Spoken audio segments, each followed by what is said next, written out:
రైతు రుణమాఫీ విషయంలో కేటీఆర్ సవాలు విసరడం అనేది నిజంగా సిగ్గుచేటు.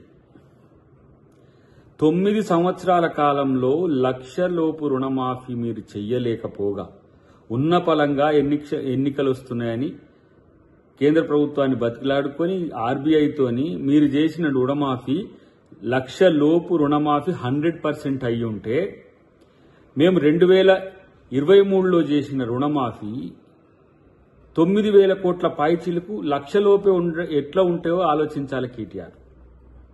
మీరు రుణమాఫీ గురించి మాట్లాడుతున్నారు. ఇవాళ రుణమాఫీకి 21,000 కోట్లు ఈ ప్రభుత్వం వెచ్చించింది. 10,000 కోట్ల పైచిలకు గతంలో మీరిచ్చిన హామీ రైతు బంధుకు సంబంధించి చెల్లించింది. తర్వాత మేము దాదాపు 10,000 కోట్ల పైచిలకు మేము రైతు భరోసాకు చెల్లించాల్సి వచ్చింది. ఒకే ఒక్క ఆర్థిక సంవత్సరంలో 40,000 కోట్ల రూపాయలు ప్రత్యక్షంగా ఈ ప్రభుత్వం చెల్లిస్తే 100% అయిందా? ఎక్కడికి పోదాం, ఇక్కడికి పోదాం, అక్కడికి పోదాం అనేసి సవాళ్లు విసరడం అంటే సిగ్గనిపిస్తలేదా మీకు? ఒక్క సంవత్సరంలో 21,000 కోట్లు మేము పంజాబ్ రైతులకో, కర్ణాటక రైతులకో, మహారాష్ట్ర రైతులకో కాంగ్రెస్ ప్రభుత్వం చెల్లించలే. తెలంగాణ రైతుల యొక్క కష్టాలను చూసి ఈరోజు రేవంత్ రెడ్డి గారు ఒక రైతు బిడ్డగా చేసిన దాన్ని జీర్ణించుకోలేక రైతు సమాజం నుంచి వ్యతిరేకత రావడానికి నువ్వు చేస్తున్న ప్రయత్నాన్ని చూసి నీకన్నా సిగ్గనిపించాలి. వస్తున్నాం, మేము కూడా వస్తున్నాం. మీ లెక్కలు ఎక్కాలు తేల్చే ప్రయత్నం భవిష్యత్తులో చేస్తాం.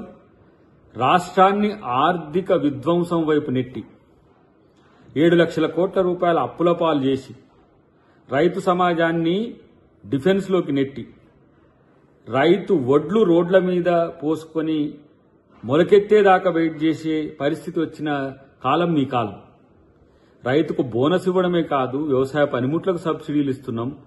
ఇలా ప్రతి ఒక్క రైతుకు భరోసా కల్పించే ప్రయత్నం ఈ ప్రభుత్వం చేస్తుంటే ఇలా మీరు సవాళ్లు విసురుతున్నారు. ఇలా సవాళ్లు విసిరే మీరు రండి, బహిరంగ సవాల్కు రండి. రైతు సమాజానికి మీరు 9.5 సంవత్సరాల్లో మీరు చేసింది ఏంది, సంవత్సరం 3 నెలల్లో మేము చేసింది ఏంది అనేది తెలుస్తుంది. కాబట్టి ఇష్టానుసారంగా ఏదో అబద్దాలు చెప్పి సభల్లో ప్రజల్ని మభ్యపెట్టడానికి ఉన్న సమయం టీఆర్పీ పెంచుకోవడానికి చేసే ప్రయత్నాన్ని ఎవరు హర్షించరు.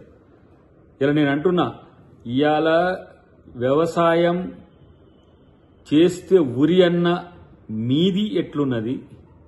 ఇలా వ్యవసాయం చెయ్యండి అని చెప్పి మేము భరోసాగా ఇచ్చి రైతు గర్జన పేరు మీద వరంగల్లో చేసిన గర్జన, రాహుల్ గాంధీ గారు ఇచ్చిన హామీ 2 లక్షల రుణమాఫీతో పాటు రేపు రైతు సమాజాన్ని ఆదుకునే ప్రభుత్వం కాంగ్రెస్ ప్రభుత్వం.